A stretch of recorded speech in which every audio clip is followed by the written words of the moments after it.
Timothy Construction, completed, tag as completed, February 2023. Alam niyo po ba to? Yung pong documents po kasi nun, sir, was not submitted sa auditors natin. So they issued AOM, and dahil sa tagal na po, they subsequently issued notice of disallowance po for the non-submission of the disbursement vouchers po. So walang sinubmit na mga papeles po para makapag-conduct kayo ng audit, tama ho Yes ba? po, sir. Opo. So hindi niyo po alam to? Walang isinumiteng dokumento.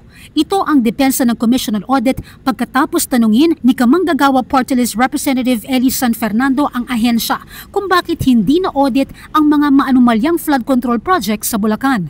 Ito ay sa kabila ng kanilang pahayag na may specialized unit o Technical Audit Services Office na nakatalaga para ma-audit ang proyekto. Ang ginawa po namin ay ito po ay sinama na namin sa fraud audit. Noong pong August 12, nag-issue po ang commission ng fraud audit instructions. August 12 po. August 12, yes. So, nung pumutok na tong issue. August 12. Ano po kasi, tinignan po namin yung pag tinignan po yung kabuuan ng flood control project sa amount. 20% po, almost 20% ay nasa Region 3, and 50%, almost 50% of that ay nasa Bulacan. So we issued a fraud audit instruction po para sa province of Bulacan. So ito po ay napuntahan na. So napuntahan po Yes. after nung pumutok na Yes. yung issue. Opo, yeah.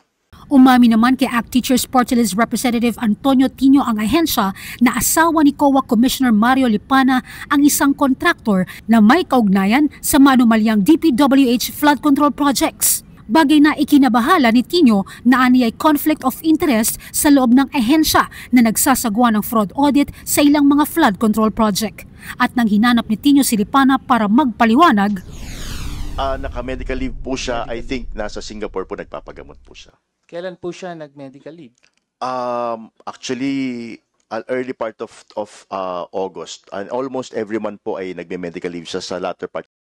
ayon kasi sa napaulat na dokumento mula sa DPWH, nakakuha umano ng kontrata ang asawa ni Commissioner Lipana na si Marilu Laurio Lipana sa flood control projects na nagkakahalaga umano ng humigit kumulang na 200 milyong piso. Ayon sa sumbong sa Pangulo website, kasama sa mga pampublikong kontrata ang Olympus Mining at Builders kung saan presidente at general manager si Laurio Lipana. Ang dalawang flood control project sa San Miguel, Bulacan na parehong pinondohan noong 2023 at nakumpleto umano noong 2024. Sa pagbubusisi ng COA, may mga proyekto pa umano ngayong taon ang Olympus Mining and Builders na hindi pa naisali sa sumbong sa Pangulo website.